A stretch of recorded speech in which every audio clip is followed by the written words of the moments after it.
நம்முடைய வாழ்வு முழுவதும் விசுவாசத்தினால தான் முன்னேற முடியும், நிலைத்திருக்க முடியும், ஆண்டவர்கிட்ட போய் சேர முடியும்.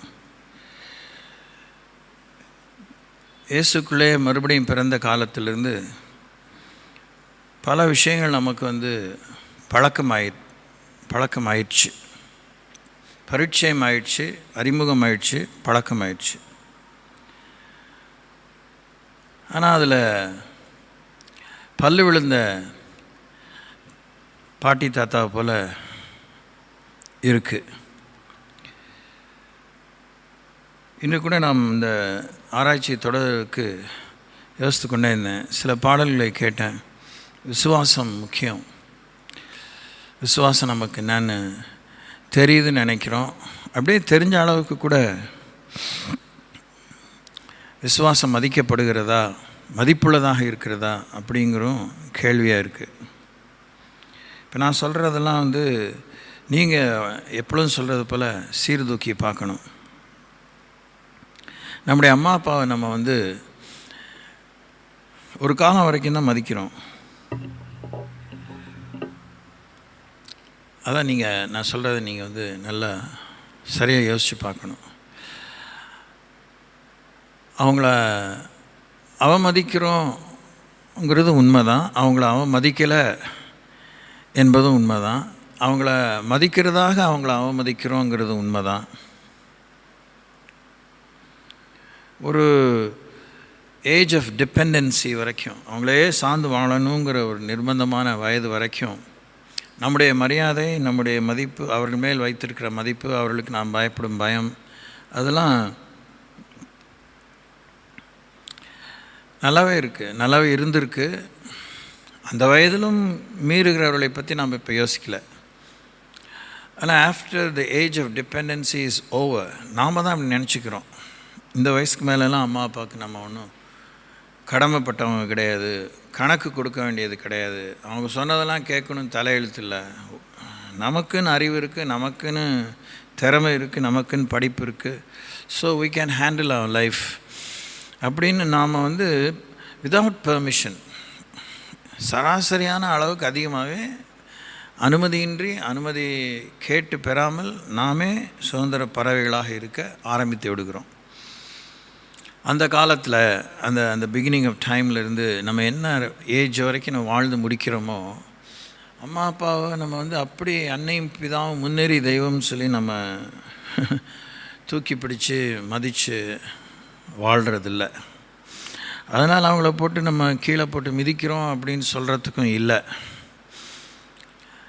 ஆனால் கண்டிப்பாக அவங்க ஓரங்கட்டப்படுறாங்க. they are set aside in life. இதை ஏன் எங்களுக்கு சொல்கிறீங்க அப்படின்னு நீங்கள் யோசிக்கலாம். எனக்கு வேறு பெருசாக ஒன்று எக்ஸாம்பிள் தெரியல. அதுபோல் தான் நம்ம கடவுளுடைய வார்த்தையை பற்றி, வார்த்தையானவரை பற்றி, அவருடைய இம்மைக்குரிய வாழ்விலே அவருடைய சம்பந்தங்களை பற்றி, பிற்பாட முடிவில்லா வாழ்வுக்கு அவரோடு கூட நமக்கு இருக்கும் சம்பந்தத்தில் இந்த மாதிரி ஒரு தாந்தோன்றித்தனம், சுதந்திரம் என்கிற பெயரில் அரங்கேறி கொண்டே இருக்கிறது. we respect God, we also disrespect him. அவரை மதிக்கிறோம், அவரை அவமதிக்கிறோம், அவரை நம்புகிறோம், அவரை நம்பாமல் இருக்கிறோம். அது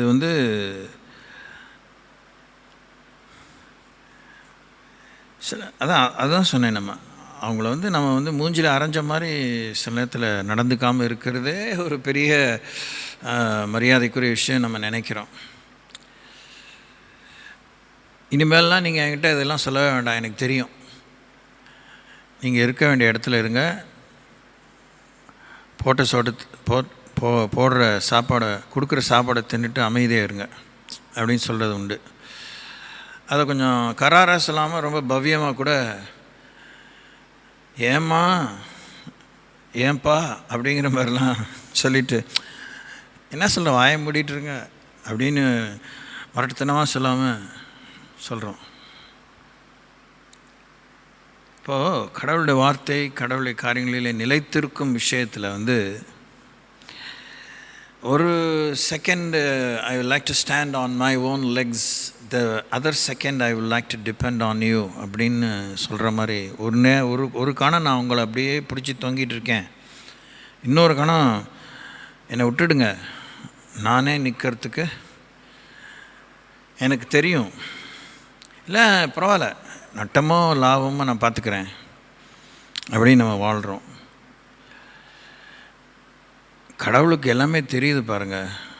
மனுஷனுக்கு வேணால் ஒப்பிட்டு பார்க்கும்போது அந்த ஈக்குவேஷன் புரியாமல் இருக்கலாம்.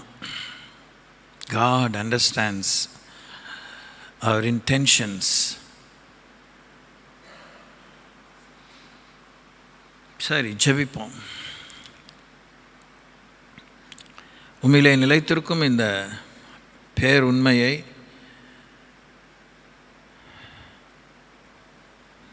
புத்தி கூர்மையோடு, பொறுப்புணர்ச்சியோடு, உத்தரவாதத்தோடு, உக்ரானத்துவத்தோடு, இம்மை மறுமை எனக்கு எங்களுக்கு தனித்தனியான ஒருவனுக்கு ஒருத்திக்கு நியமிக்கப்பட்ட அந்த காலகட்டத்துக்குள்ளாக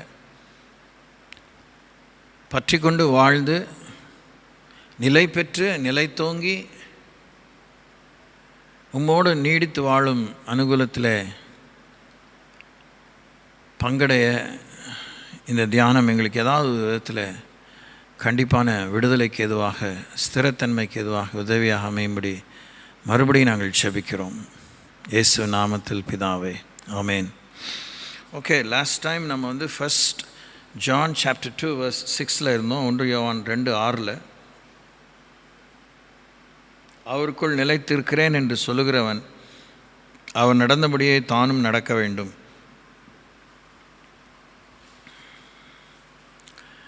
அதில் ஒன்றும் பெருசாக விளக்க வேண்டியதுக்கு ஒன்றும் இல்லை. அவர் நடந்தபடியே தானும் நடக்க வேண்டும். எப்படி முடியும் முடியாதுங்கிறதுக்கு அங்கே ஆண்டவர் இடமே கொடுக்கல. எப்படியாவது புரிஞ்சு நட, எப்படியாவது தெரிஞ்சுக்கிட்டு நட, எப்படியாவது கற்றுக்கிட்டு நட, எப்படியாவது பிடிச்சிக்கிட்டு நட, எப்படியாவது என்னையே பார்த்துக்கிட்டு பராக்கு கிடங்கிடாமல் என்னையே பின்பற்றி வா, இவ்வளோதான். இன்னுமே ஏதாவது நூதனமான கருத்து இருக்கா, பெட்டர் பேரஃப்ரைசிங் இருக்கா? அதை வச்சு அவர் நடந்தபடியே தானும் நடக்க வேண்டும்.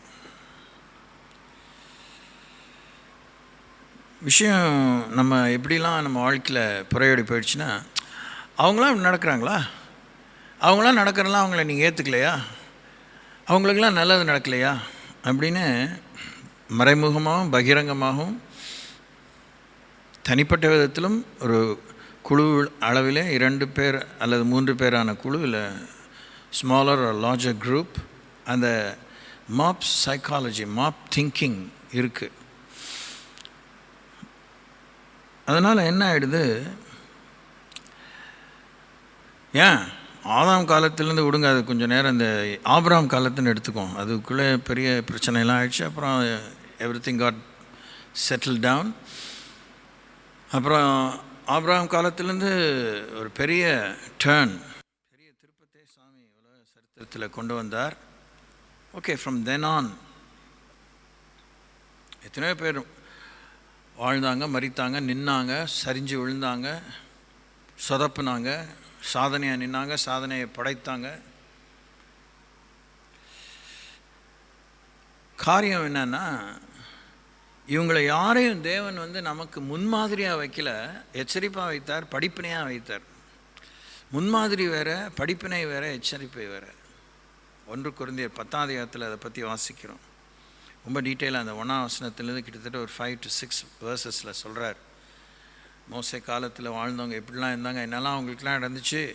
ஆனால் அவங்க எல்லாமே கலகம் பண்ணாங்க, விசுவாசத்தில் நிலைக்கலை, நம்பிக்கையில் நிலைக்கலை, இதையும் அதையும் பார்த்தாங்க, அந்நிய ஜனத்தை பார்த்தாங்க, பார்க்க வேண்டியதை பார்க்கவே இல்லை, பார்க்கக்கூடாததே, விரும்பக்கூடாததே எல்லாத்தையும் விரும்பினாங்க. அதனால் கடவுள் அவங்கள அரசித்தார். அவங்கள அவரால் ஏற்றுக்க முடியல. எபிரேயர்கள் 3ஆம் அதிகாரத்தில் கூட வாசிக்கிறோம். ஸோ ஈவன் நியூ டெஸ்டமெண்ட் டைம்ஸில் கூட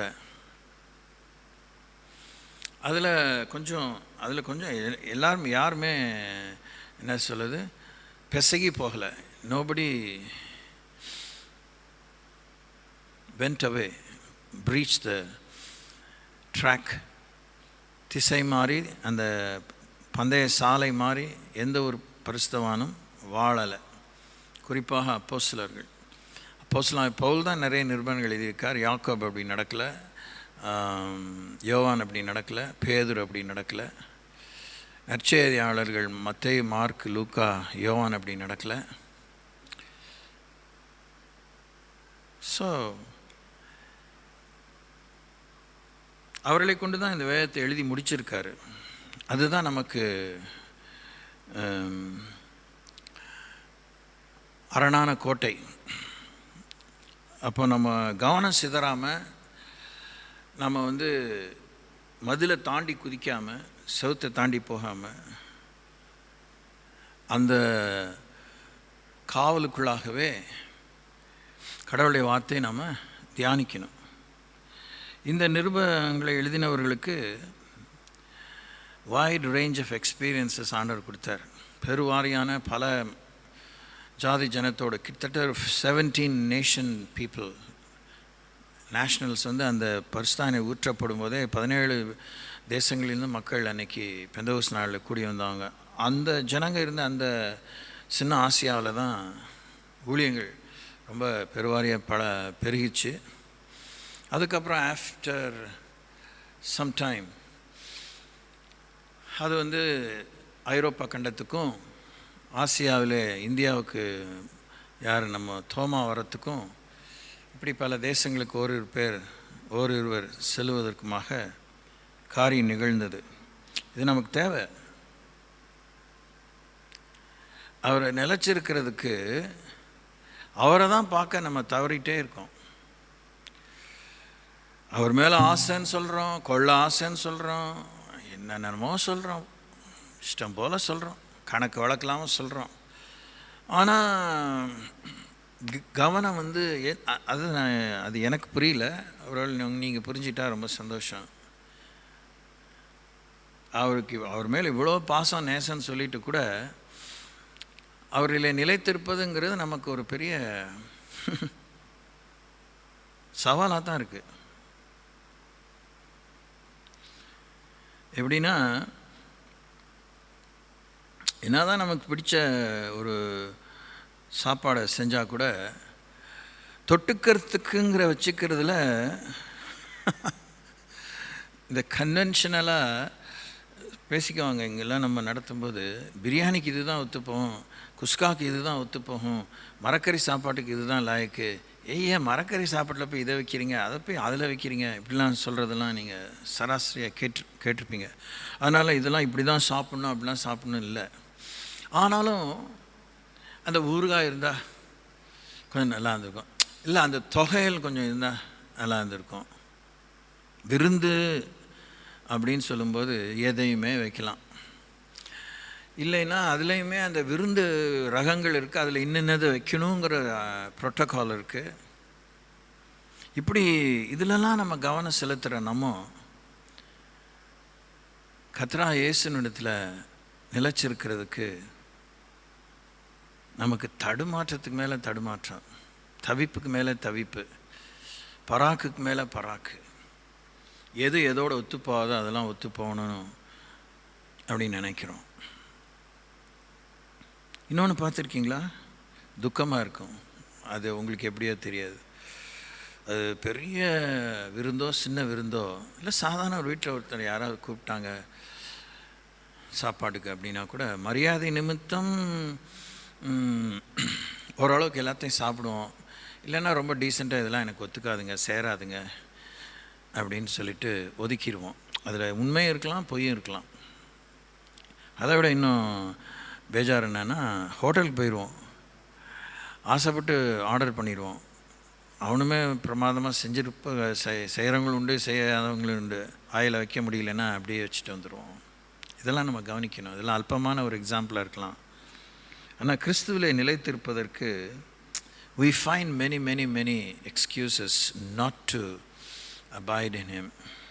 சரி, இன்றைக்கி பேதுரு நிருபத்தில் தியானிப்போம். 1 பேதுரு 1ஆம் அதிகாரம் 25ஆம் வசனம். Book of first Peter chapter 1 verse 25. கர்த்தருடைய வசனமோ என்றென்றைக்கும் நிலைத்திருக்கும். உங்களுக்கு சுவிசேஷமாய் அறிவிக்கப்பட்டு வருகிற வசனம் இதுவே. கர்த்தருடைய வசனமோ என்றென்றைக்கும் நிலைத்திருக்கும். ஏதாவது நிலைத்திருக்க வேண்டிய விஷயங்களை பற்றி யோசித்தாலும் கர்த்தருடைய வசனத்துக்கு போவது சால சிறந்தது. அங்கே தேவையான எதுக்களிக்கிற அளவுக்கு போதுமான ஆலோசனைகளும் விவரங்களும் விவேகங்களும் ஞானமும் எச்சரிப்பும் முன்மாதிரிகளும் அறிவுரைகளும் இருக்கிறது, நியதிகளும் இருக்கிறது. ஆனால் நமக்கு கர்த்தருடைய வார்த்தை பிடிக்கும், ஆனால் பிடிக்காது. எது நமக்கு ஒத்துக்குமோ அது நமக்கு சில நேரத்தை பிடிக்காது. எது ஒத்துக்காதோ அது மேலே தான் நமக்கு அலாதி மோகம் இருக்கும். அதெல்லாம் ஒன் டைம் தான், ஒன்றும் ஆகாது அப்படின்னு நம்மளே நமக்கே ஒரு சமாதானப்படுத்திக்குவோம். விஷயம் கீழே என்ன சொல்கிறாருன்னா, உங்களுக்கு சுவிசேஷமாக அறிவிக்கப்பட்டு வருகிற வசனம் இதுவே. So the word of God is full of good news. The word of God does not have any bad news. Bad news நம்ம நினைக்கிறது யாருக்கு பேடோ அதுதான் அவங்களுக்கு பேட், நமக்கு அது குட்டு. உலகம் அழிய போதுங்கிறது நமக்கு பேட் நியூஸ் இல்லை, நமக்கு குட் நியூஸ், மார்வலஸ் வார்னிங். உலகம்லாம் அழிக்கிறது, எவன் வரான்னு பார்த்துக்கிறேன் அப்படின்னு நிம்முருவது அப்பயே ஆரம்பிச்சிட்டான். கடவுளாவது கத்திரிக்காது I will see who he is அப்படின்னு பெரிய வானலாக கோபுரத்தை கட்டினா சிக்கல் தான். So the word of God is full of good news. அதை கர்த்தருடைய பிள்ளைகள், வேத பண்டிதர்கள், போதிக்கிறவங்க, ஆவியை பெற்றவங்க, ஆவியை பெறாதவங்க எல்லாத்துக்கும் சகட்டு மேனிக்கு கருத்து வேறுபாடு இருக்குது. Every Tom and Dick and Harry has a difference of opinion about God's word. பேதுரு தான் ஆண்டவர் உபயோகிச்சார் இந்த வார்த்தையை சொல்கிறதுக்கு. மீனவர் தான், படிக்காதவர் தான். யாருக்கு தெரியும்? அவருக்கு அட்லீஸ்ட் பேசிக்ஸ் தெரிஞ்சிருக்குமா இருக்கும். பெரிய ஒருவேளை அவர் பெரிய பண்டிதராக இல்லாமல் இருக்கலாம். எல்லாம் அற்புதமாகவே அவருக்கு இந்த படிப்பறிவை தந்து இந்த வேத எழுத்துக்களைலாம் எழுதும்படி உதவி செய்திருக்கலாம். ஸோ கர்த்தரின் வசனத்தின் மூலமாக தான் கர்த்தருள்ள நிலைத்திருக்க முடியும். அவர் வசனம் நிலைச்சிருக்கு, அது நம்முடைய முழுமையாக ஏற்றுக்கிட்டோன்னா, அது நம்முடைய நங்கூரமாக ஏற்றுக்கிட்டோன்னா, அது நம்முடைய அஸ்திவாரமாக ஏற்றுக்கிட்டோன்னா நாம் அசைக்கப்படுறதில்லை. கர்த்தருடைய வசனத்தை அழிக்க முடியாது. அதோடு ஒன்று கூட்டக்கூடாதுன்னு சொல்லியிருக்கார், அதுலேருந்து ஒன்று கழிக்கக்கூடாதுன்னு சொல்லியிருக்கார். ஸோ இதெல்லாம் இவ்வளோ எளிமையான விஷயங்கள் எல்லாம் அறிவு பெருத்தோன்னே நமக்கு ஒத்துக்க முடியல. உள்ளங்கையிலே உலகம் வந்துடுச்சு, என்ன இந்த மாதிரி கதையெல்லாம் பேசிகிட்டு இருக்கீங்க அப்படிங்கிற பேச்சில் வந்துட்டோம். ஆனால் அது மாதிரி நான் என்ன நினைக்கிறோம், ஆமாம், அந்த உள்ளங்கையில் இருக்க அந்த செல்ஃபோனுக்குள்ளே தான் பைபிளே வந்துடுச்சு, மினியேச்சர் பைபிள் மாதிரி. ஸோ நம்ம என்ன நினைக்கிறோம், we have untold possibilities, சொல்ல முடியாத, யூகிக்க முடியாத, விவரிக்க முடியாத சாத்தியக்கூறுகள் மனுஷனுக்கு இருக்குது. மனுஷனால் எல்லாம் கூடுன்னு சொல்கிறதுக்காக வந்துட்டோம். அதனால் வேத வசனம்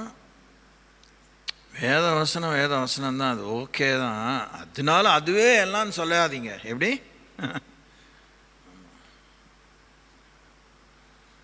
அந்த அளவுக்கு வந்துட்டாங்க கிறிஸ்தவத்தில். ரொம்ப ரொம்ப பயங்கரமான காலத்தில் இருக்கோம், ரொம்ப நெருக்கமான கர்த்தருடைய வருகை சமீபமான காலத்தில் இருக்கும். சரி, நேரம் இல்லை. யாக்கோபு 1:25, the book of James chapter 1 verse 25. சுயாதீன பிரமாணமாகிய பூர்ண பிரமாணத்தை உற்று பார்த்து அதிலே நிலைத்திருக்கிறவனே கேட்கிறதை மறக்கிறவனாயிராமல் அதற்கேற்ற கிரியை செய்கிறவனாயிருந்து தன் செய்கையில் பாக்கியவானாயிருப்பான். சுயாதீன பிரமாணமாகிய பூர்ண பிரமாணத்தை உற்று பார்த்து அதிலே நிலைத்திருக்கிறவனே கேட்கிறதை மறக்கிறவனாயிராமல் அதற்கேற்ற கிரியை செய்கிறவனாயிருந்து தன் செய்கையில் பாக்கியவானாக இருப்பான். ஒரு டிரான்ஸ்லேஷனில் வாசிக்க விரும்புகிறேன். இன்னொரு டிரான்ஸ்லேஷன்.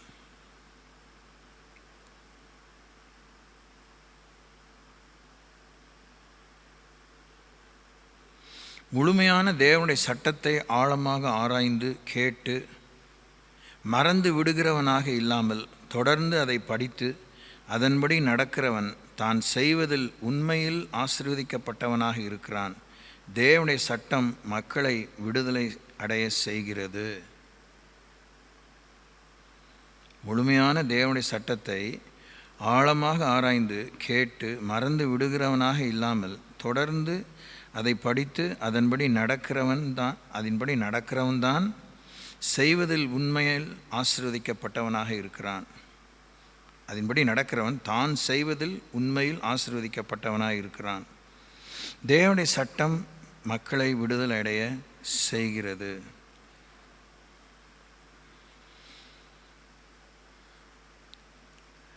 அப்போ கேட்கிறதை மறக்கிறவனாக இராமல், மறதின்னு நம்ம சஃபர் பண்ணுறோம். மறதின்னு ஒன்று இருக்குது. அதெல்லாம் மறைக்கலாம் முடியாது, அதெல்லாம் மறுக்கலாம் முடியாது. ஆனால் அது தட்டு தாம்பானம் வச்சு நம்ம வரவேற்க வேண்டாம், அதுக்கு நம்ம இடம் கொடுக்க வேண்டாம். அது ஏற்பட்டாலும் அதை மேற்கொள்ளும்படியாக வாய்ப்புகள், பயிற்சிகள், முயற்சிகள், கவனங்கள் உண்டு. மறதின்னு ஒன்று உண்டு, ஞாபகம்னு உண்டு. பாம்பு கடி, பூராங்கடி, பூச்சிக்கடி, நாய்க்கடி எல்லாத்துக்குமே பெரியாஸ்பத்திரியில் மருந்து உண்டு. அது நான் கேள்விப்பட்ட அளவுக்கு மற்ற ப்ரைவேட் ஹாஸ்பிட்டல்ஸில் கூட இல்லாத அளவுக்கு ஆன்டிடோட் அங்கே ஜென்ரல் ஹாஸ்பிட்டல்ஸில் வச்சுருக்குறாங்க. இது எல்லா நாட்டிலையுமே உண்மை. It is true in every nation.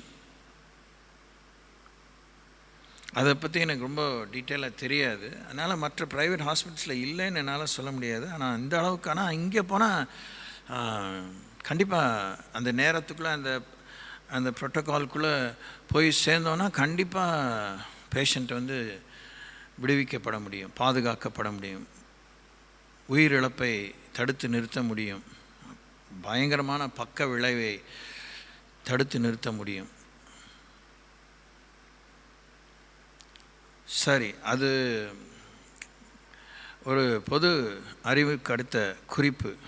கர்த்தருடைய வார்த்தைக்கு நாம் திரும்பும்போது கர்த்தருடைய வார்த்தையை படிக்க படிக்க தேவன் நம்முடைய ஞாபகத்தை ஸ்திரப்படுத்துகிறார். நாம் ஞாபகம் மறதின்னு ஒன்று ஞாபகம்னு ஒன்று இருக்க போக எதை ஞாபகம் வச்சுக்கக்கூடாதோ அதெல்லாம் ஞாபகம் வச்சுக்கிறதுனால எதை ஞாபகம் வச்சுக்க வேணுமோ அதை ஞாபகம் வச்சுக்க முடியாமல் போயிடுது. அதுவுமே ஒரு ரசாயன தாக்குதல். Negative emotion, negative energy, negative thinking pattern, அந்த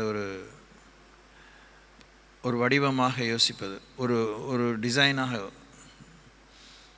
ஒரு தோரணையாக நம்ம யோசிப்பது, தவறான விதத்தில் தவறான அபிப்பிராயங்களை அவசர தன்மையோடு கூட தீர விசாரியாமல் சம்பந்தப்படாததை போய் தெரிஞ்சுக்க விரும்பும்போது நம்முடைய ஞாபகம் பாதிக்கிறது, நம்முடைய கவனம் சிதறுகிறது, நம்முடைய கவனம் தவறாக அந்த எனர்ஜி ஈர்க்கப்படுகிறது. Lots of reasons. எல்லாவற்றையும் இந்த மூளைக்குள்ளே தான் வச்சுருக்காரு, ரசாயன சம்பந்தப்பட்ட விஷயங்கள். நம்முடைய மூளையில் இருக்கிற ஒரு பெரிய அற்புதம் என்னென்னா, தானே அது சுகமாகக்கூடிய வாய்ப்பை அதுக்குள்ளே வச்சுருக்கிறாரு. அது ரொம்ப மைண்ட் பாக்லிங் இஷ்யூ. ஆனால் அது ஃபுல் ரெக்கவரி ஆகுங்கிறத பற்றி ஜாப்பனீஸ் ரொம்ப ஆராய்ச்சி பண்ணி ஒரு பெரிய புரட்சி ஏற்படும் அளவுக்கு சாதனையாக நிற்கிறாங்க. ஆனால் அவங்க 100% அச்சீவ் பண்ணிட்டாங்களான்னு எனக்கு தெரியாது.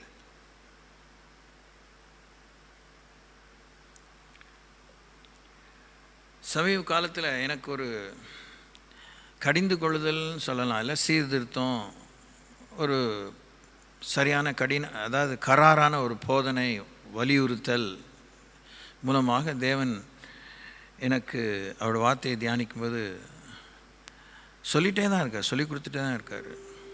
அது என்னன்னா, கர்த்தருடைய வார்த்தையில் சொன்னதை, கர்த்தருடைய வார்த்தை எதை பற்றி சொல்லியிருக்கோம், எந்த சூழலை பற்றி சொல்லியிருக்கோம், என்ன காரியத்தை சம்பவத்தை பற்றி சொல்லியிருக்கோம், என்ன எதிர்பார்ப்பை பற்றி சொல்லியிருக்கோம், அதை பற்றி கவனி.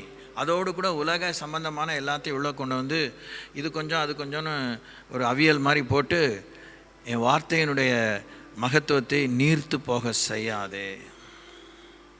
ஏன் நான் இப்போ இதை சொன்னேன் உங்களுக்குன்னா, முன்னாடியே இதை சொல்லியிருக்கணும், சொல்லாமல் இல்லை. ஏன் நம்முடைய ஞாபகம் கெடுது, ஏன் மறதி வருது, ஏன் மறக்கிறோம், ஏன் கடவுளுடைய வார்த்தையை மாத்திரம் மறக்கிறோம், கண்ட குப்பையை மனசில் வச்சுருக்கோம், எத்தனையோ வருஷத்துக்கு முன்னாடி நடந்ததை அப்படியே சித்தரித்து சொல்கிறோம். பிகாஸ் தேவையில்லாதெல்லாம் மண்டையில் போட்டு குப்பையாக வச்சுட்டு யோசிக்கிறதுனால. அது ஒரு பெரிய உபகாரம், பார்த்துக்கோங்க. உபகாரம்னா அது மாதிரி அந்த உபகாரத்தை கடவுள் மாற்ற தான் செய்ய முடியும், அவர் வார்த்தை மாற்ற தான் செய்ய முடியும். சங்கீதம் 32 மிகவும் பரிட்சமான வேத பகுதி.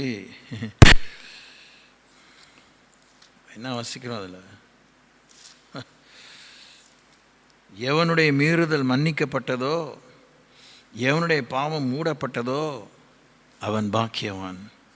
எவனுடைய அக்கிரமத்தை கர்த்தர் எண்ணாது இருக்கிறாரோ, எவனுடைய ஆவியில் கபடம் இல்லாது இருக்கிறதோ அவன் பாக்கியவான்.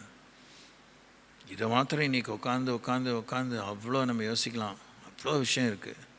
எப்படி கடவுளால் நம்மை மன்னிக்க முடிகிறது?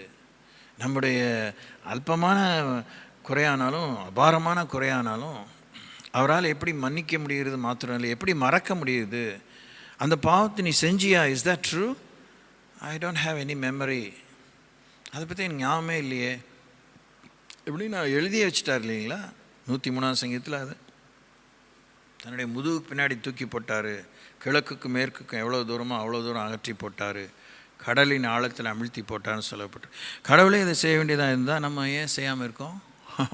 செய்ய யோசிக்காமல் இருக்கோம், ஏன் முயற்சி எடுக்காமல் இருக்கோம்? ஏதோ ஒரு முயற்சி திருவினையாக்கும்னு ஒரு முதுமொழி இருக்குது. we have to take some effort. It's really a challenge, sometimes painful. But ஆனால் என்ன கொண்டு வருது? அது பாக்கியத்தை கொண்டு வருது, ஆசீர்வாதத்தை கொண்டு வருகிறது. blessed state. Provisionally we are made capable to do, to say, to go, to be. ஒரு இடத்துக்கு செல்வதற்கு, ஒரு காரியமாக செல்வதற்கு, ஒரு காரியமாக வாழ்வதற்கு, ஒரு காரியத்தை செய்து முடிப்பதற்கு சக்தியை, சாத்தியக்குறை தேவன் ஏற்படுத்துகிறார். மன்னிப்பை நாம் நடைமுறைப்படுத்தும் போது, எவனுடைய மீறுதல் மன்னிக்கப்பட்டதோ, எவனுடைய பாவம் மூடப்பட்டதோ அவன் பாக்கியவான். எவனுடைய அக்கிரமத்தை கர்த்தர் எண்ணாது இருக்கிறாரோ, எவனுடைய ஆவியில் கபடம் இல்லாது இருக்கிறதோ அவன் பாக்கியவான். இப்போ புரியுதுங்களா? அந்த சுயாதீன பிரமாணத்தை உற்று பார்த்து அதிலே நிலைத்திருக்கிறவன் கேட்கிறதை மறக்கிறவனாயிராமல். நம்முடைய மறதியை கெடுக்கிறது இந்த கபடம், இந்த தேவையில்லாத வீணான சிந்தனை. தேவனை தேவன் என்று அறிந்தும் அவரை சேவியாமலும் தொழுது கொள்ளாமலும் போய் அவங்க சிந்தனையில் வீணரானார்கள். உணர்வில்லாத அவருடைய இருதயம் இருள் அடைந்தது. அதனாலே அவங்களோட மனசில் தோணின மாதிரி கண்ணா பின்னான்னு வாழுங்கன்னு ஆண்டவர் தண்ணி தெளித்து விட்டார்.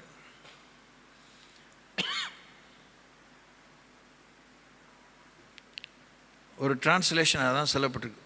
தேவன் அவர்களை ஒப்பு கொடுத்தாருன்னா கொண்டு போய் அதெல்லாம் செய்யுங்கப்பா இல்லை, கை கழுவி விட்டார்னு அர்த்தம்.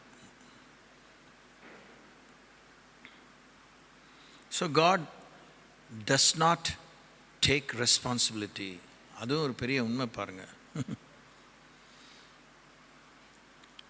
ஒரு அணுவை விட சிறிதான அளவில் இருந்து பிரம்மாண்டமான அளவு கொண்ட எந்த ஒரு விஷயத்தையும் ஆண்டவர் அதை குறித்து பொறுப்புள்ளவராக இருக்கும்போது, இப்படிப்பட்ட துணிகரங்களிலே நாம் நடந்து கொள்ளும் பொழுது, மதியினங்களிலே, மூர்க்கத்திலே மீறுதலிலே, அக்கிரமத்திலே, கபடிலே,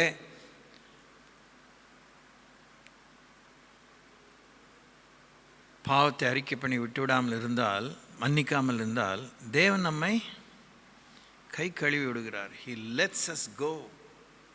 He doesn't take responsibility. அப்போ எப்போ திரும்பி அவர் எடுத்துக்குவார்? பாவ அறிக்கை பண்ணி ஒப்புரவாகி விட்டு விட வேண்டியதை விட்டு அவர் சொன்ன வழிமுறையில் வரும்பொழுது அவர் விடுவிப்பார், புதிய காரியத்தை செய்வார். பழசுலேயே வண்டியை ஓட்ட முடியாது,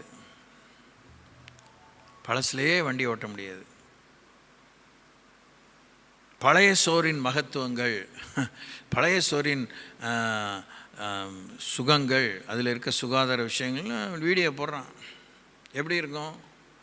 இந்த மாதிரி அவன் இஷ்டத்துக்கு எதாவது ஒன்று போட்டு பிரபலமாகவோ இல்லை பொழுதுபோக்காகவோ ஏதாவது பண்ணுறான். அவன் நம்மலாம் கிறுக்கு பிடிச்சி இந்த மாதிரி சில விஷயங்களை இந்த இணையதளம் வந்தோடனே திக்கு திசை தெரியாமல் அலைஞ்சிட்ருக்கோம்.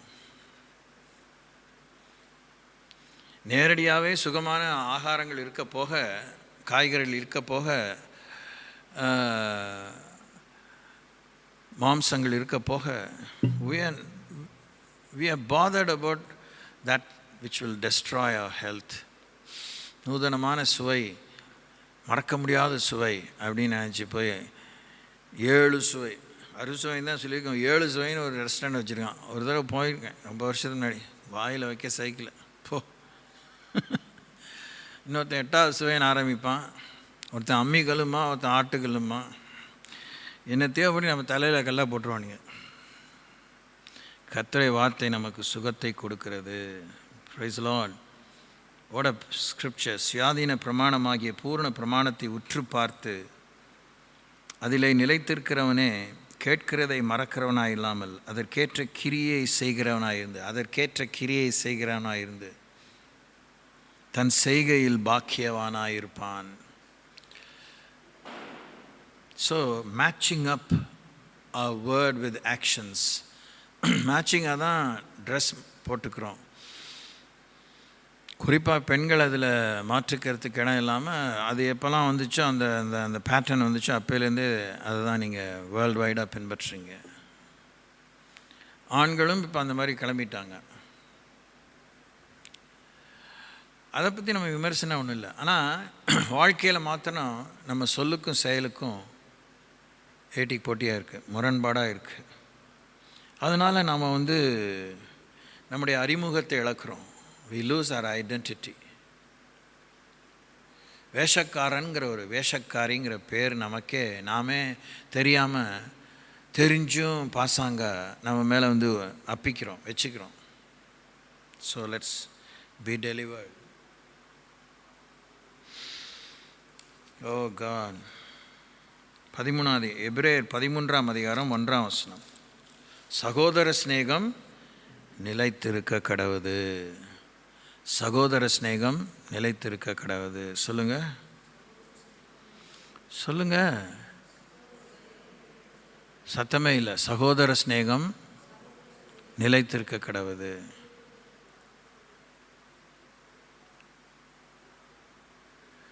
அதில் ரொம்ப அழுத்தமாக நீங்களும் நானும் புரிஞ்சிக்க வேண்டியது, சகோதரர்கள் சகோதரிகள் என்கிறதெல்லாம் வெறுக்கவே முடியாது, ஒதுக்கவே முடியாது, ஒதுக்க கூடாது. ஏன்னா கடவுளே நமக்கு சகோதரர். Jesus is a elder brother. அப்போ அந்த மறுதலிக்கிற ஆவி,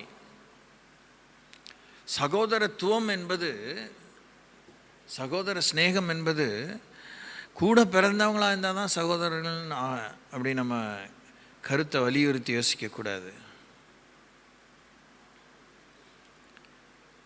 உடன் பிறந்தவன் உடன் பிறந்தவள் ஒரு வயிற்றில் ஒரு கர்ப்பத்தில் பிறந்தவங்க என்கிற அந்த க்ளோஸ்னஸ், அந்த நெருக்கமான உறவை தான், தொப்புள் கொடி உறவை தான் தேவன் அங்கு வலியுறுத்துகிறார். அதனால ஒரு வீட்டில் ஒண்டியாக தான் குழந்தை பிறக்குது. அதுக்கப்புறம் அவங்களுக்கு குழந்தை பேர் நின்று போயிருக்கலாம், அவங்களும் வேண்டான்னு இருந்திருக்கலாம். So many reasons. அப்போது அவங்களுக்கு சகோதரர்கள் இல்லை அப்படின்னா என் சகோதர ஸ்நேகம்னா என்னன்னே தெரியாது அப்படின்னு நம்ம சொல்ல முடியாது. பிள்ளையாக கருதி வளர்க்கணும். அது பொம்பளை பிள்ளையோ ஆம்பளை பிள்ளையோ ஒரு பிள்ளையாக இருந்தால், அதுக்கப்புறம் அது வளர வளர அது தேர்ச்சி பெற அந்த பிள்ளையோடு அந்த குழந்தைத்தன்மையான அடலசன்ஸுக்கு ஏற்ற பிஹேவியர் நம்ம வச்சுக்க முடியாதுலாம் ஒன்றும் கிடையாது. இனி அது பொறுப்புள்ள, விவரமுள்ள, விவேகமுள்ள பிள்ளையாக வளரும்படி தாயும் தாப்பனும் அதோடு கூட நண்பனாக பழக வேண்டும், ஆசானாக பழக வேண்டும், ஆசிரியராக பழக வேண்டும், கோச் பயிற்றுவிக்கிறவளாக பழக வேண்டும். ஆனால் சேம் பேரண்ட்ஸ் தான். சகோதர சிநேகம் நிலைத்திருக்க கடவுது. நம்முடைய வாழ்க்கையில் நிலைத்திருப்பதற்கு சகோதரத்துவம் தலைப்புற விஷயம். புதிய ஏற்பாடு முழுசும் சகோதர சகோதரிகளே அப்படின்னு அந்த பதத்தை ஏராளமான முறை நீங்கள் பார்க்கலாம். குறிப்பாக நிருபங்களிலே அதிகமாக பார்க்கலாம். பரிசுத்த ஆவியானவர் தான் இந்த சகோதரத்துவத்தை, சகோதர சிநேகத்தை நமக்குள்ளாக உருவாக்கி நிலைத்திருக்க பண்ணுகிறவர். பழைய ஏற்பாட்டில் சகோதர சகோதரிகளே அப்படின்லாம் ஆண்டவர் கூப்பிட்டதா நீங்கள் வாசித்திருக்க முடியாது. ஆனால் ஒரு குடும்பத்தில் சகோதர உறவு, தாய் உறவு, தகப்பன் உறவு, மாற்றான் தாய் மாற்றான் தகப்பன் உறவு. அப்போ அங்கே அந்த காலத்தில் பலதார மனங்கள் இருந்ததுனால ஒவ்வொருத்தருக்கும் பிறக்கிற பிள்ளைகள், பெண் பிள்ளைகள், ஆண் பிள்ளைகள் இருக்கும்போது அவங்களும் ஒருத்தர் எப்படி நடந்துக்கணுங்கிற எல்லா விஷயத்தையும் பிரமாணமாக ஆண்டவர் எழுதியிருக்கிறார். அது அரச குடும்பத்தில் பிறந்தாலும், ஆண்டி குடும்பத்தில் பிறந்தாலும், அடிமை குடும்பத்தில் பிறந்தாலும் அவங்க எப்படி நடந்துக்கணுங்கிற பிரமாணங்களை ஆண்டவர் எழுதியிருக்கிறார். ஸ்தோத்திரம். அதனால் சகோதர சிநேகம் நிலைத்திருக்க கடவுது. 12ஆம் அதிகாரம் 27ஆம் வசனம், எபிரேயர் 12:27. இன்னும் ஒரு தரம் என்கிற சொல்லானது அசையாதவைகள் நிலைத்திருக்கத்தக்கதாக, அசைவுள்ளவைகள் உண்டாக்கப்பட்டவைகளைப் போல மாறிப்போம் என்பதை குறிக்கிறது. இன்னும் ஒரு தரம் என்கிற சொல்லானது அசையாதவைகள் நிலைத்திருக்கத்தக்கதாக, அசைவுள்ளவைகள் உண்டாக்கப்பட்டவைகள் போல் மாறிப்போகும் என்பதை குறிக்கிறது. அசையாதவைகள் நிலைத்திருக்கத்தக்கதாக, அசைவுள்ளவைகள் உண்டாக்கப்பட்டவைகளைப் போல மாறி போகிற பிரின்சிபிள், கிரியேஷனல் பிரின்சிபிள், தேவன் நம்மை படைத்த அந்த சிருஷ்டிப்பின் நியதியில் நாம் தடுமாறக்கூடாது. இன்றைக்கி உலகம் அவ்வளோ காரி உமிழ்கிற அளவுக்கு, வாந்தி பண்ணி போடுகிற அளவுக்கு இந்த 3ஆம் பாலினத்தினர், பாலினமே இல்லாதவர்கள்ங்கிற நிலை, நோ ஜெண்டரிசம், டிரான்ஸ்ஜெண்டரிசம்,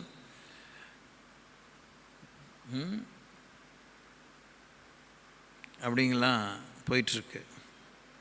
அன்னகர்கள் ஆக்கப்பட்டவர்கள், அன்னகர்களாக பிறந்தவர்கள், அன்னகர்கள் ஆக்கி கொண்டவர்கள், அதெல்லாம் தாண்டி நாங்கள் ஆணும் இல்லை பெண்ணும் இல்லை அப்படின்னு சொல்கிற மாதிரி ரொம்ப மகா துக்கமாக வெறியாக இருக்காங்க. நமக்கு துக்கமாக இருக்குது, அவங்க அதில் முழு வெறியாக இருக்கிறாங்க. வெட்டி சாய்க்கிற அளவுக்கு கலகம் பண்ணுறாங்க.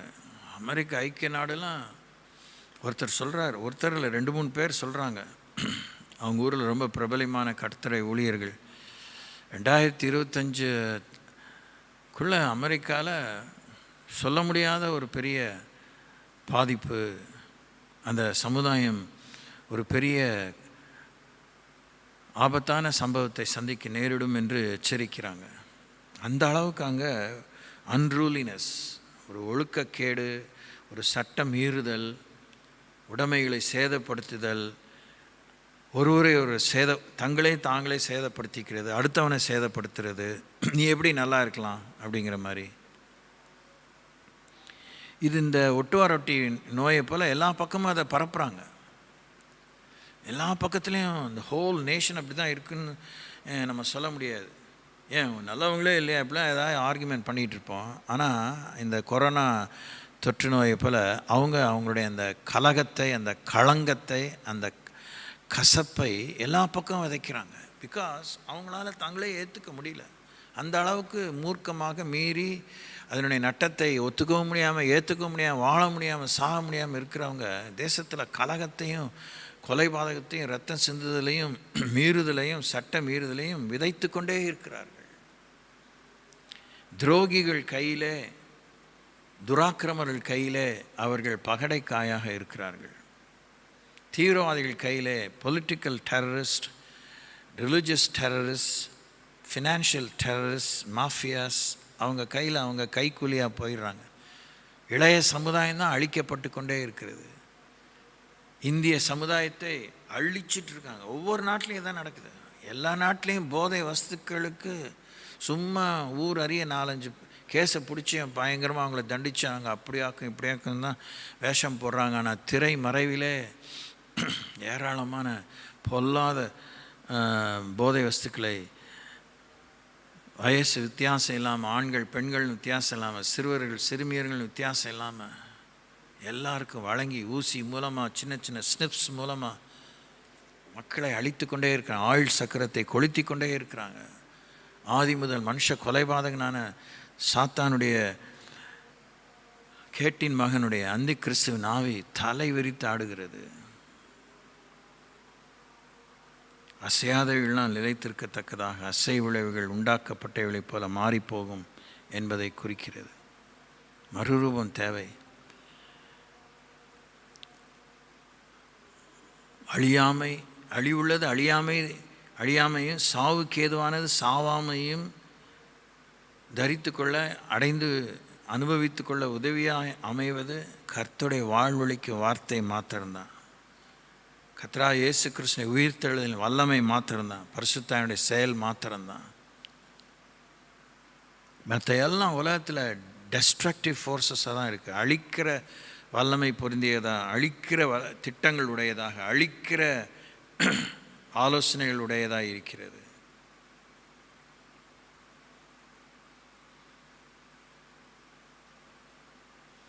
ஆடு நனைந்து ஓனாய் அழுகிறது போல அரசியல்வாதிகள் ஒரு பக்கம் மக்களை அழிச்சிக்கிட்டு ஒரு பக்கம் அவங்கள பாதுகாக்கிறதுக்கான திட்டங்கள், மறுவாழ்வுக்கான திட்டங்கள், இப்படிலாம் ஏமாத்தாது. அழிவை அவன் தடுத்து நிறுத்தினாலே எவ்வளவோ பாதகங்கள் நின்றுரும். ஒருத்தனை அழிச்சிட்டு அப்புறம் மறுவாழ்வு கொடுக்குறேன், அவனுக்கு லட்சம் கொடுக்குறேன், இதை கொடுக்குறேன், வேலை வாய்ப்பு கொடுக்குறேன், இதெல்லாம் சரியாக வராது. குடும்ப கட்டுக்கோப்பையான விஷயத்தை அழிச்சிடுறாங்க. They destroy the family structure, social structure, financial structure, agricultural structure.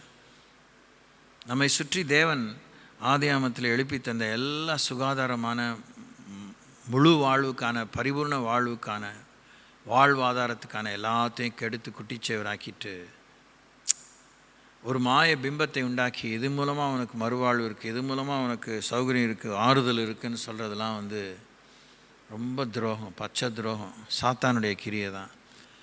விதை தானியத்தெல்லாம் அழிச்சிட்டு அதை ரிப்ரொடியூஸ் பண்ண முடியாமல், அது பலுகி பெருக முடியாமல் அதனை உயிரை எடுத்துட்டு செத்த விதையை கொடுத்து எப்படி நீ வாங்கி சாப்பிடு அப்படின்னு என்னை மாத்திரம் சார்ந்து நான் கொடுத்தா உனக்கு வாழ்வு, இல்லைன்னா இல்லை.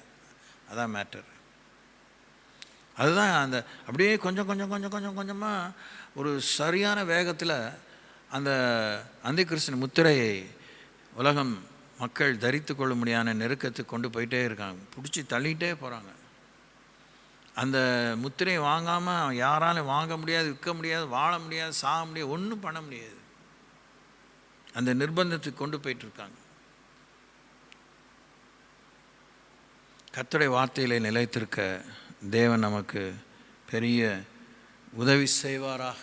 ஓ தேங்க்யூ. இன்னும் கூட டைம் இருக்கு. That's really marvellous.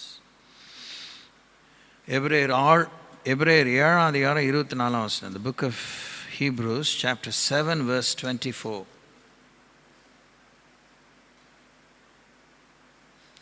இவரோ இயேசுவோ என்றென்றைக்கு நிலைத்திருக்கிறபடினாலே மாறி போகாத ஆசாரியத்துவம் உள்ளவராக இருக்கிறார். நமக்கு இது புரியும். ஏன்னா ரட்சிக்கப்பட்டவங்க பல ஆண்டுகளாக சபைக்கு வரோம். கர்த்தருடைய வார்த்தையுடைய உண்மைகளை அறிந்து போதிக்கப்பட்டு அறிந்து வைத்திருக்கிறோம். ஆசாரியன்னா யார்? அது ஒரு ஆன்மீக உறவு, அது நிலையான உறவு, நித்திய உறவு, சத்திய உறவு. ஆனால் பூமிக்குரிய ஆசாரியர்கள் செத்தாங்க, ஆசாரிய பட்டம் மாறிச்சு, நிராகரிக்கவும் பட்டாங்க. ஆனால் இவரோ என்றென்றைக்கு நிலைத்திருக்கிறபடினாலே மாறாத மாறிப்போகாத ஆசாரியத்துவம் உள்ளவராக இருக்கிறார். அல்லேலூயா. தேவனுக்கு நமக்கும் நடுவிலே பாலமாக இருக்கிறார், மத்தியஸ்தம் பண்ணுகிறார், நம்மை சமாதானம் பண்ணி வைக்கிறார், நமக்கு வேண்டிய இறை அருளை இறை நன்மைகளை பரிந்துரைத்து பெற்றுக் கொடுக்கிறார். நாம் தேவனிடத்தில் கொண்டு செல்பவைகளை ஆண்டவருக்கு சுகந்த வாசனையான பலியாக பலிபீடத்தில் ஏற்றுவதற்கு அதை பழுது பார்த்து சரியாக ஸ்கேன் பண்ணி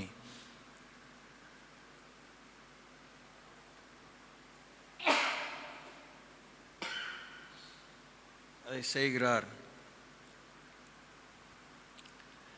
இதை யார் நமக்கு செய்கிறதுக்கு முன் வரதில்லை, தெரியறதில்லை. ஜெபிக்கிறோம் சொல்கிறோம், அந்த அளவுக்கு நம்ம உத்தரவாதம் எடுத்துக்கிறது இல்லை. நம்ம ஆசாரிய கூட்டம் சொல்லிக்கிறதுல நமக்கு அப்படி ஒரு பெருமையாக்கும். ஆனால் ஒரு முறை யாத்ராமத்தில் ஆசாரியத்துவத்தை பற்றி சொல்லப்பட்டிருக்கு. ஆசிரியப்படா நிறுவ வேண்டிய விஷயங்கள் இல்லை அங்கே. அப்புறம் லேவி ராமத்தில் அதனுடைய ரொம்ப மகா தன்மை உள்ள அநேக விஷயங்களை பற்றி சொல்லப்பட்டிருக்கு. அது ஒரு முறை வாசிச்சுட்டு புதிய ஏற்பாட்டு ஆசாரியத்துவத்தை யோசித்து பாருங்கள். என்ன நம்ம உத்தரவாதம் எடுத்துக்கிறோம். ஊர் உலகத்தில் இருக்கிறவங்களெல்லாம் விட்டுருங்க. உங்கள் குடும்பத்தில் இங்கே என்ன ஆசாரிய ஊழியம் செய்கிறீங்க யோசித்து பாருங்கள். அதோடு இன்றைக்கி நம்ம அதுக்கே நேரம் இருக்காது. யோசித்து பாருங்கள். What kind of priest are you in your family? What kind of priest wife are you with your husband? எல்லாத்தையும் காற்றுல பறக்க விட்டுட்டு ஒரு மட்டரமான ஒரு சீப் ரேட் மலிவான வாழ்க்கையை வாழ்கிறோம். கரெக்ட். எல்லா பொருளும் மலிவான பொருள் எல்லாமே தரமுள்ளதாக இருக்கிறதுக்கு வாய்ப்பு இல்லை. மலிவானதில் எல்லாமே தரமே இல்லாத பொருளும் இல்லை, ரொம்ப ரேர் தான். ஆனால் அதுக்குரிய தரம் இருக்கத்தான் செய்யுது. நமக்கு மலிவு விலை உயர்ந்தது என்பதையும் ஆண்டவர் வேதத்தில் சொல்லியிருக்கிறார். ஆனால் நம்ம மலிவை ஒப்பிட்டு பார்த்து சொல்லலை. நம்ம கூப்பிடும்போதே விலை உயர்ந்தவர்களாக இருக்கும்படி தான் நம்ம அந்த ஒரு ஸ்டேட்டஸ், அந்த அந்தஸ்துக்கு தான் தேவன் நம்மை அழைக்கிறார். அந்த அந்தஸ்துலேருந்து நம்ம விழுந்து போகும்போது நாம் நட்டப்படுகிறோம், மறிக்கிறோம், பிரயோஜனமற்றவர்களாய் போகிறோம் தான் சொல்கிறார். மலிவாகிறோம் சொல்லலை. இதெல்லாம் நீங்கள் கவனிக்கணும். God does not make a reference about things that are cheap. No. நசல் கொண்டதுன்னு சொல்கிறாரு, பழுது உடையதுன்னு சொல்கிறாரு,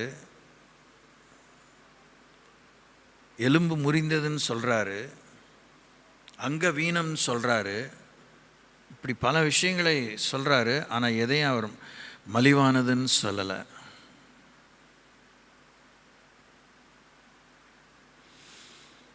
ஸோ அந்த மாதிரி ஒரு திங்கிங்கே கம்ப்ளீட்டாக நம்முடைய சிந்தனை அந்த சீலத்தையே நாசம் பண்ணிடுது. It damages our thinking pattern. நம்ம டிசைனே அது கெடுத்துடுது, கிறுக்கி போட்டுருது.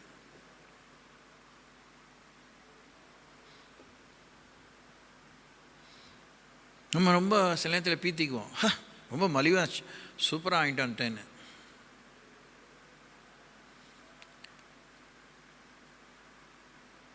அதுக்கு 1000 காரணம் கற்பிப்போம். எனக்கு வசதி இல்லைங்க, எனக்கு சம்பாத்தியம் பத்தாதுங்க, எனக்கு சேவிங்ஸ் பத்தாதுங்க. இப்போ யாருக்கு இதை விளக்கி யார் உங்களுக்கு உடனே சர்டிஃபை பண்ணணும்னு நினைக்கிறோம்? நம்ம வருமானத்துக்கு அந்த மாதிரி அதில் தரமானதை வாங்கி சாப்பிடலாமே, வாங்கி விடுத்தலாமே. நமக்கு எதுக்கு போட்டி? அவங்க 10,000 ரூபாய்க்கு சேலை எடுத்தாங்க, நான் 10,000 ரூபா சேலையை 1000 ரூபாய்க்கு வாங்கிட்டேன்னு சொன்னேன்.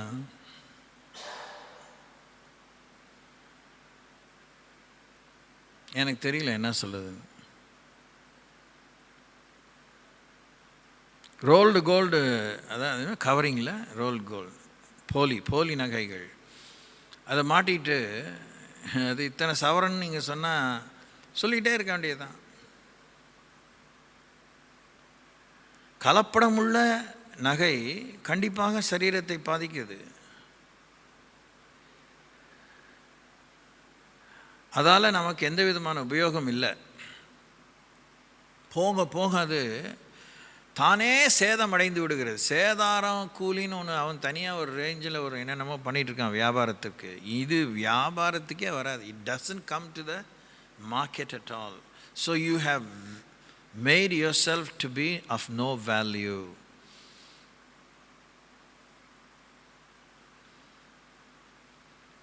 எவ்வளோ யோசிக்க வேண்டியிருக்கு பாருங்கள். இவர் என்றென்றைக்கு மாறாத ஆசாரியத்துவம் உடையவராக இருக்கிறபடியால், இவர் என்றென்றைக்கு நிலைத்திருக்கிறபடியால் மாறிப்போகாத ஆசாரியத்துவம் உள்ளவராக இருக்கிறார். இயேசு நேற்றும் என்று மாறாதவர். அவருடைய ஊழியம் மாறாதது, அவருடைய வார்த்தை மாறாதது. அவருடைய பிள்ளைகளாக இருக்கிறோம். அவர் வார்த்தைக்குள்ளே இருக்கிறோம். அவர் வார்த்தை நமக்குள்ளே இருக்குது. நாமே அவருக்குள்ளே இருக்கிறோம். என்ன எப்படி நம்ம எப்படி ரொம்ப தப்பாக வாழ்கிறோம், தப்பாக பேசுகிறோம், தப்பாக நம்புகிறோம். அந்த அது என்னமோ கஷ்டமான வாழ்க்கை. அதனால் அந்த தனித்தனியாக இருப்போம். அந்த சார்ந்து வாழ்கிற வாழ்க்கை நமக்கு பிடிக்கல. கோவப்படுவீங்க, நல்லா தெரியும். நீங்கள் என்ன பாசாங்க பண்ணாலும் உண்மை இதுதான். அதான் சொன்னேனே, நண்டு கொளுத்தா வளையல் இருக்கான்னு தமிழில் சொல்லியிருக்காங்க. That's quite true. அது ரொம்ப day to day occurrence in Andaman islands. காத்தால் கடற்கரைக்கு போகும்போது நீங்கள் பார்க்கலாம். அதில் கொஞ்சம் கவனம் கொடுத்து பார்த்தா அந்த ஸ்பாட்லாம் நீங்கள் நோட் பண்ணிவிட்டு நீங்கள் பார்க்கலாம். அது இருக்காது. அதெல்லாம் பார்த்து தான் பெரியவங்க சொல்லியிருக்காங்க. ஏதேனுக்குள்ளேயே ஆதாம் ஏவாளுக்கு ஆண்டரோடு இருக்க பிடிச்சதோ பிடிக்கல தெரில. எதுக்கு அதை போய் நம்பி இந்த உறவை முறிச்சிக்கணும், வெளியே போகணும்? இப்போ அதுலேருந்து என்னம்மா கண்டோம்? இது வரைக்கும் ஒன்றும் இல்லை.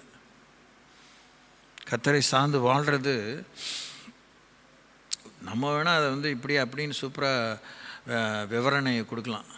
We can give lots of explanations, but we don't want to depend on God.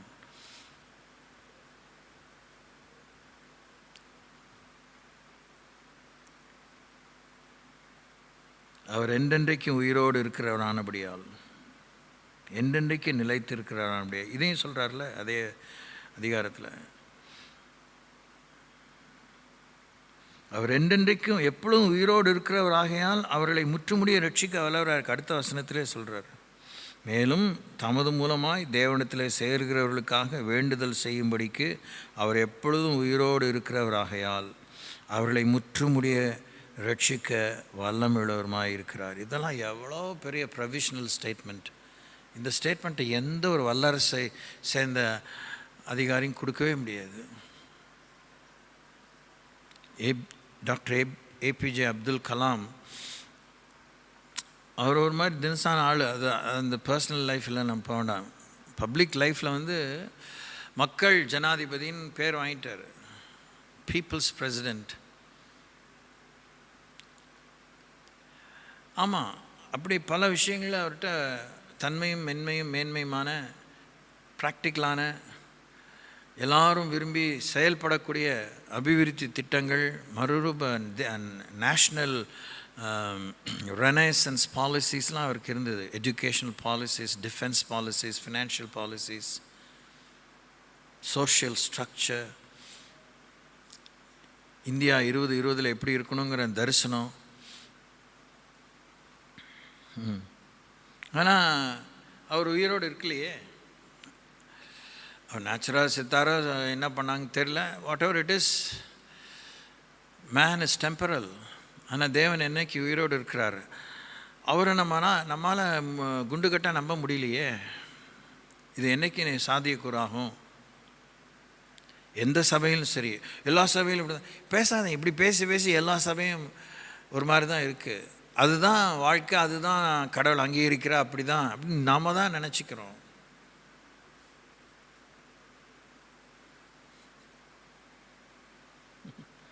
தன்னை பின்பற்றி வந்த கூட்டங்களையும் சரி, தன்னை பின்பற்றி தன்னோடு தானே தெரிந்து கொண்ட 12 பேரையும் சரி, தன்னோடு மிகவும் நெருக்கமாக வச்சுக்கிட்ட 3 பேரையும் சரி, ஆண்டவர் கண்மூடித்தனமாக அவங்கள நடத்தவே இல்லையே. அவங்களுடைய தோரணையான எண்ணங்கள் எல்லாம், அப்பா என்ன பிரமாதமாக புரட்சிகரமாக யோசிக்கிறீங்க அப்படின்னு சொல்லவே இல்லையே.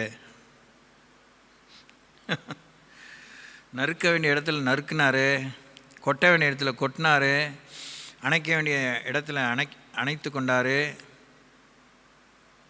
கேட்க வேண்டிய கேள்வி நறுக்குன்னு கேட்டார்.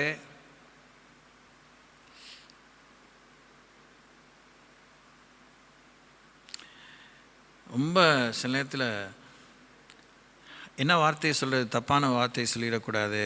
அதாவது தவறுனா போக்கிரித்தனமான வார்த்தை இல்லை, சொன்னதை விட்டு சொறையை பிடிச்சிக்கிறாங்க சொல்ல மாதிரி, அந்த மாதிரி கூட வார்த்தையை சொல்லிடக்கூடாதுன்னு ரொம்ப அச்சமாக இருக்குது. அதாவது ஆண்டவர் அவங்கள இதெல்லாம் சொல்லி சுட்டி காமிச்சிட்டு விட்டுட்டா இருப்பாருங்க. திரும்பி திரும்பி திரும்பி அவங்கள போய் பேம்பர் பண்ணல, சவலை பிள்ளை மாதிரி என்னை விட்டு போயிடாதீங்க. பேதுரு, யோவான், யாக்கோபு, என்னப்பா நறுக்கு நறுக்கு நறுக்கு நறுக்கு நறுக்குன்னு அங்கங்கே கோடு காமிச்சிட்டு அண்டர்லைன் பண்ணிவிட்டு அவர் வேலையை பார்த்துக்கிட்டு போயிட்டே இருந்தார். சிலுவையை நோக்கி போயிட்டே இருந்தார், கொல்கதா நோக்கி போயிட்டே இருந்தார், கல்லறையை நோக்கி போயிட்டே இருந்தார். கல்லறையிருந்து வெளியே வந்தவொடனே திரும்பி இவங்களை பார்த்தாரு, திரும்பி பரமேறுதை பற்றியே சொல்லிட்டு இருந்தார். எல்லா இடத்துலையும் அவங்களுக்கு என்னத்தெல்லாம் சொன்னாரோ ஷார்ப்பாக ஹைலைட் பண்ணி அண்டர்லைன் பண்ணி சொல்லிட்டு போயிட்டே இருந்தார். He was not waiting for the response. கவனமாக கேட்குறீங்களா? நீங்கள் 3 பேர் தான், நான் கொஞ்சம் பேர் தான் வந்திருக்கீங்க, மற்றவங்களுக்கு தான் நீங்கள் தான் சொல்லணும். ஆமாம், அவங்க என்ன மறு உத்தரவு சொல்லுவாங்கன்னு ஆண்டவர் காத்திருக்கல.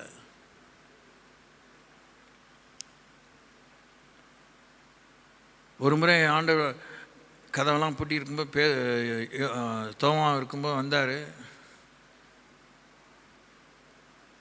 நல்லா நறுக்கி விட்டார்.